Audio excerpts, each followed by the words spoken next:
Mereka membawa dua nisan itu kembali ke makam Pak Wo dengan melewati perumahan kami. Sambil terisak, Bahkar tak henti-hentinya mengumpat, seolah-olah dia sedang memarahi orang yang melakukan ini. Warga yang kebetulan melihat rombongan kecil ini diam-diam dalam hati merasakan kengerian yang hebat di dalam hati mereka.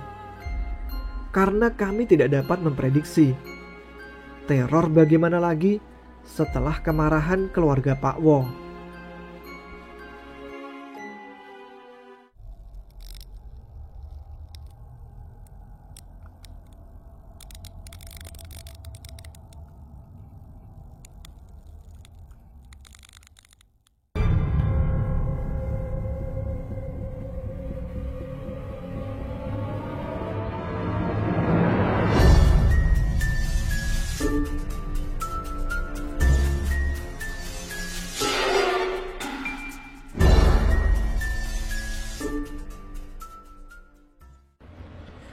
Oke, kita lanjut ke part berikutnya. Warga yang melihat itu tampak ngeri, tapi tidak semua warga ketakutan. Pak Rani yang semasa mudanya banyak ngilmu berusaha menenangkan beberapa warga yang nampak resah. Dia berkata, "Kalian gak usah khawatir, nanti malam aku akan menangkap hantu ini," katanya dengan mantap. Benar saja, ketika lampu sudah dipadamkan sekitar jam 10 malam, terlihat Pak Rani, Jali, Yudi, dan beberapa orang sedang berjalan mengelilingi kampung. Aku yang melihatnya juga merasa agak tenang dan lega, sambil berharap para pemberani ini bisa menyelesaikan teror yang sangat meresahkan kami. Keesokan harinya, aku dan Wawan ke rumah Kak Husni, berniat menyuruhnya membuatkan layang-layang besar untukku. Saat melewati rumah Pak Rani, kulihat ada beberapa orang laki-laki dan perempuan yang sedang berbicara. Tapi suara mereka setengah berbisik, bahkan hampir tidak terdengar oleh kami apa yang mereka bicarakan. Dengan penasaran, aku, Wawan, dan Kak Husni yang tadinya mau mencari bambu untuk bahan layangan menghampiri orang-orang di depan rumah Pak Rani. Setelah sampai di terasnya, barulah terlihat ternyata Jali sedang bercerita di hadapan orang-orang tersebut bahwa bukan Pak Wo yang mereka tangkap tadi malam. Jali bercerita, setelah berkeliling kampung, dia, Pak Rani, dan beberapa warga lain tidak bertemu dengan sosok itu. Dan ketika jam 1 malam, beberapa warga memutuskan pulang ke rumah masing-masing. Pak Rani, Jali, dan Yudi juga pulang menuju Kongsi Utara, karena kebetulan rumah mereka juga berdampingan. Sampai di depan rumah, mereka duduk-duduk di balai-balai yang terletak di depan rumah Pak Rani. Sambil merokok dan minum kopi, mereka duduk bersila berhadap-hadapan sambil membicarakan Pak Wo. Jali bertanya dengan agak heran kepada Pak Rani, kenapa sosok Pak Wo tidak menampakkan diri setelah mereka cari? Bahkan mereka juga sampai mencari ke arah area kuburan. Dengan nada santai, Pak Rani menjawab, "Mungkin dia takut, Jal. Karena seandainya dia muncul tadi, aku akan membuat dia mati 2 kali," katanya lagi dengan nada sompral. Belum lama setelah Pak Rani bicara, mereka merasakan sesuatu yang janggal. Balai-balai yang mereka duduki seolah bergerak ke atas. Ketika mereka berniat melihat ke bawah balai, benar saja, balai-balai itu tidak menapak tanah lagi. Seperti ada sesuatu yang mengangkatnya, dan Jali melihat pas di bawah Pak Rani terlihat sosok Pak Wo mengangkat balai itu dengan satu tangan. Dia memegang satu kaki balai yang diduduki 3 orang dewasa itu hanya dengan satu tangan. Balai itu terangkat sekitar 2 meter. Dan belum habis ketakutan dan keheranan Jali, terdengar Pak Wo berkata, "Aku sudah mati, Rani. Kau tidak akan bisa membunuhku." Kontan saja, Pak Rani berusaha meraih celurit yang ada di sampingnya. Tapi sebelum berhasil, Pak Wo sudah menghempaskan bale itu ke tanah. Bale itu berantakan dengan 3 kaki bale patah. Pak Rani dan Yudi pingsan. Hanya Jali yang masih bisa kabur dari tempat itu, meninggalkan 2 temannya yang pingsan bersama bale yang hancur dan ceret kopi yang berantakan. Jali berlari ke arah selatan untuk meminta tolong kepada warga. Aku, Wawan, dan Husni melihat bale itu. Memang ketiga kakinya patah dan bale terbelah jadi 2. Aku membayangkan bagaimana kerasnya mereka dihempaskan oleh Pak Wo tadi malam. Tapi ada kegelian juga dalam hati, membayangkan bagaimana ketiga orang ini dengan gagah ronda keliling kampung untuk mencari hantu yang meneror kami. Tapi akhirnya dengan hanya 1 sentakan, pendekar-pendekar kampung itu dipermalukan dengan telak oleh Pak Wo. Singkat cerita, di lain hari itu jadwal aku pijit sama Mbah Kar. Sebenarnya sih agak takut juga dekat-dekat sama dia saat ini. Takut suaminya mengekor di belakang, kan bahaya juga. Singkatnya, mulailah dia memijitku. Sambil memijit, Mbah Kar memang suka bercerita kisah-kisah tempo dulu, seperti sejarah perkebunan ini, atau kadang-kadang dia juga sering memberiku wejangan untuk bekal hidupku di masa datang. Dengan agak ragu-ragu, aku beranikan bertanya pada si Mbah. "Mbah, kalau Mbah laki apa suka ngilmu, Mbah?" tanyaku. Tak kusangka, Mbah Kar menjawab sambil tersenyum. "Iya le. Bahkan pada malam-malam tertentu, Mbah laki tidur di dalam kuburan," imbuhnya. "Hah? Maksudnya gimana, Mbah?" kataku lagi. Mbah Kar lalu menjawab lagi. "Aku juga gak tahu maksud Mbah laki. Cuman beliau cerita bahwa tidur di dalam kuburan itu sama sekali gak gelap, bahkan terang dan hangat," katanya lagi. Aku yang mendengar itu kontan langsung merinding parah. Ngapain ada orang yang tidur di dalam kuburan? Mungkin itu semacam lakon ilmunya kali ya. Aku coba menebak dalam hati. Aku lalu bertanya lagi, "Kuburan macam gimana yang bisa ditiduri di dalamnya, Mbah?" Si Mbah lalu menjawab, "Kamu tahu makam buruk?" Dia malah bertanya kepadaku. "Iya tahu, Mbah. Kuburan yang ada bolongannya kan? Karena tergerus air hujan, atau kadang-kadang bolong gitu aja, seperti lubang di mana ular bersarang kan?" kataku. "Nah, dari lubang itu Mbah laki suka masuk," jawabnya. "Gila," pikirku. Gimana orang bisa masuk ke dalam lubang yang gak begitu besar itu? Kalau ular atau musang sih bisa, batinku. Wah, kayaknya aku tahu kenapa Pak Wo ini begitu anjre. Tidur di dalam makam buruk demi lakon ilmu adalah hal yang jauh dari kata wajar. Entahlah, dari segi agama aku juga kurang paham.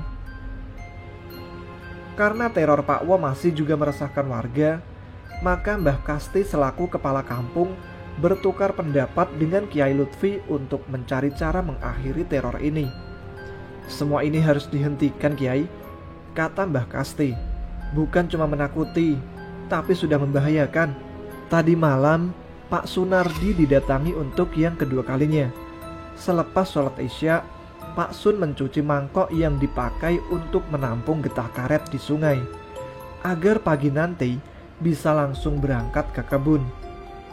Ketika selesai, dia bermaksud langsung meletakkan mangkok-mangkok itu di dapur. Tapi ada perasaan aneh saat dia masuk ke dapurnya. Perasaan seperti diawasi, tapi ketika menoleh, tidak ada apapun di sana.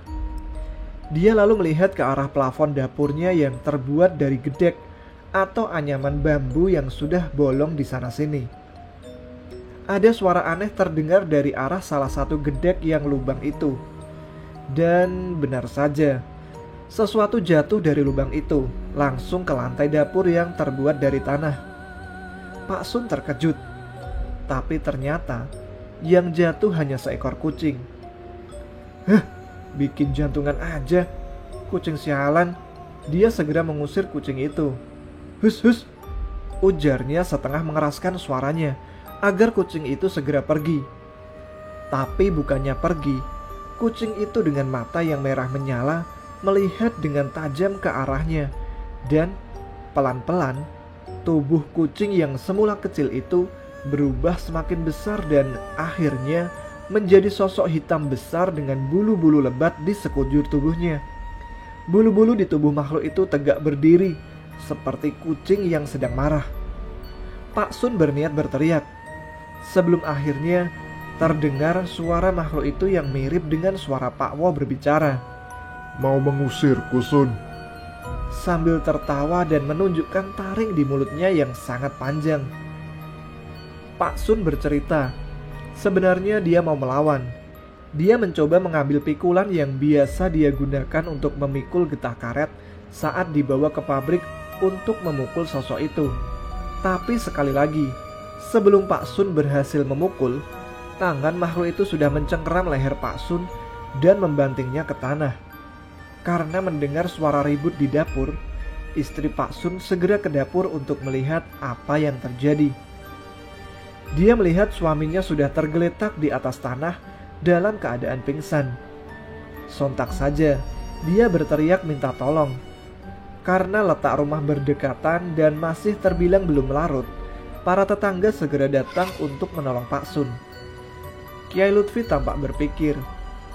Tapi tak lama kemudian, beliau berkata pada Mbah Kasti, "Ini jin yang jahil, Kak, dan tidak segampang itu menghadapinya. Tapi biarlah, aku akan mencobanya nanti malam," ucap beliau. Mbah Kasti nampak cuma manggut-manggut sambil matanya menatap penuh harap kepada Kiai Lutfi. Aku lalu bertanya kepada Om Malik, bagaimana abahnya itu menghadapi sosok Pak Wo ini. Om Malik lalu bercerita bahwa malam itu juga abahnya yaitu Kiai Lutfi mendatangi makam Pak Wo. Setelah beberapa saat, mengepullah asap tipis yang cuman setipis asap rokok dari hulu makam itu. Asap itu berubah menjadi sosok Pak Wo, bukan menjadi sosok hitam besar seperti saat menakuti para warga, atau bukan berwujud pocong. Kiai Lutfi terdengar seperti membaca ayat-ayat suci, dan sosok Pak Wo yang berdiri di hadapannya cuman tertawa-tawa menyeramkan. Tapi lama-lama terlihat tubuh Pak Wo menggeliat seperti kepanasan. Dia berteriak dan mengaum sambil berguling-guling di tanah. Kemudian sosok Pak Wo berubah menjadi anjing. Tapi kepala anjing itu masih menyerupai manusia, meskipun lidahnya sangat panjang hingga menyentuh tanah. Air liurnya menetes terus-menerus. Kalau bukan Kiai Lutfi, mungkin sudah auto pingsan barangkali kalau berhadapan dengan sosok semacam ini. Kalau kau masih meneror orang-orang kampung ini, maka aku tidak akan segan-segan kepadamu, Dek, kata Kiai Lutfi. Karena semasa hidupnya, memang Kiai Lutfi biasa memanggil Pak Wo dengan sebutan Dek, yang maksudnya adalah adik. Sosok mirip anjing itu cuman mendengus, lalu berkata, "Tidak ada yang bisa menghentikan aku, Kak. Tapi setelah 40 hari kematianku, aku akan pergi tanpa kau suruh sekalipun." Kemudian makhluk itu menghilang begitu saja, hingga meninggalkan bau yang sangat busuk dan menusuk hidung. Kiai Lutfi segera pergi dari area pemakaman itu dan menuju rumah Mbah Kasti. Beliau menceritakan bagaimana dia telah mencoba menghentikan Pak Wo. Mbah Kasti berkata dengan nada agak bingung kepada Kiai Lutfi, 40 hari Kiai, ini belum 30 hari. Apa tidak ada cara lain? Kiai Lut menjawab, mungkin ini adalah perjanjian yang dibuat almarhum dengan setan semasa hidup untuk belajar ilmu yang aneh-aneh. Jadi mungkin tidak ada cara lain selain menunggu 40 harinya si Pak Mo selesai, kata Kiai Lutfi. Dan seingatku, memang teror hantunya si Pak Wo baru selesai setelah 40 hari dia meninggal, dengan bentuk teror yang berbeda-beda kepada setiap penghuni dusun kami. Meskipun ada segelintir orang yang tidak diganggu oleh sosok ini, tapi jumlahnya bisa dihitung jari. Ada beberapa spekulasi setelah 40 hari kematian Pak Wo. Ada orang yang bilang bahwa dia menjadi kera. Ada juga yang bilang dia berubah menjadi anjing. Wallahu alam. Setelah kejadian teror 40 hari itu, orang-orang bertanya, kemanakah arwah atau jin korin Pak Wo? Ada sebuah cerita setelahnya. Anak kedua dari Pak Wo yang tinggal di Batam, namanya adalah Sumarni. Dia bekerja sebagai asisten bidan sambil kadang-kadang mendapat panggilan untuk jadi tukang urut. Suaminya membuka toko kelontong sebagai usaha sampingan. Setahuku, tidak ada yang aneh dengan Sumarni.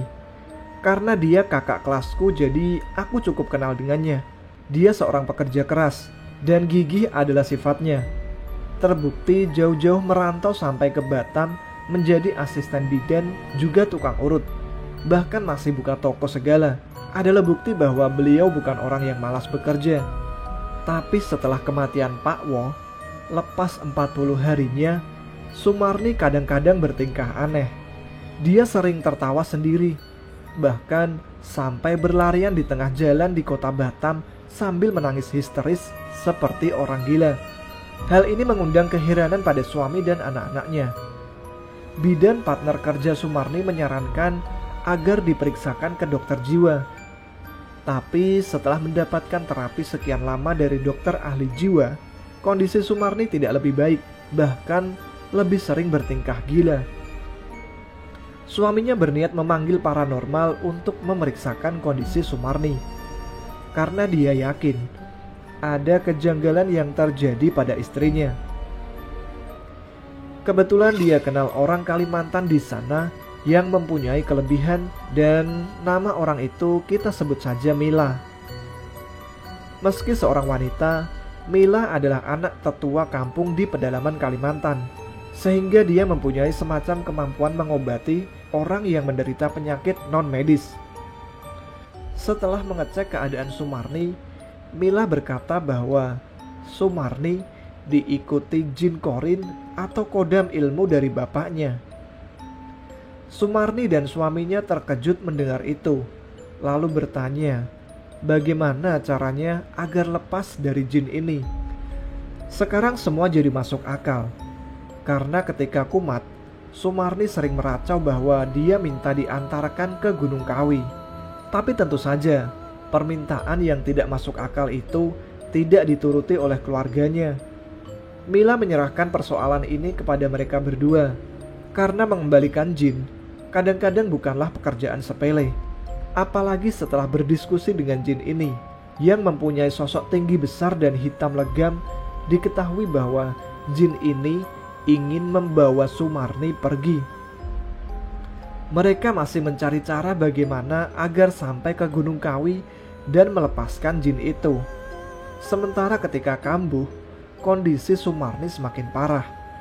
Tubuh Sumarni semakin kurus dan lemah, sehingga tidak mungkin membawa tubuh lemahnya pulang ke Jawa dan masih harus dibawa ke Gunung Kawi. Suatu hari, beberapa tahun yang lalu, kami di dusun mendengar Sumarni telah meninggal karena meminum cairan obat nyamuk. Sontak saja, seisi kampung geger. Kenapa Sumarni sampai mengakhiri hidupnya? Ini pertanyaan di benak setiap orang. Tapi ada beberapa kesaksian bahwa Sumarni disuruh oleh jin kodam itu. Ada juga yang bilang Sumarni sudah tidak kuat menahan sakit yang dideritanya. Tapi yang jelas, hikmah dari kejadian ini sudah jelas. Jangan pernah bersekutu dengan bangsa jin. Cerita ini adalah kisah nyata yang pernah terjadi di kampungku dulu. Terima kasih bagi yang sudah mendengarkan. Sekian dari saya. Dengarkan sampai akhir. Terima kasih juga untuk pendengar setia Ada Apa Gerangan.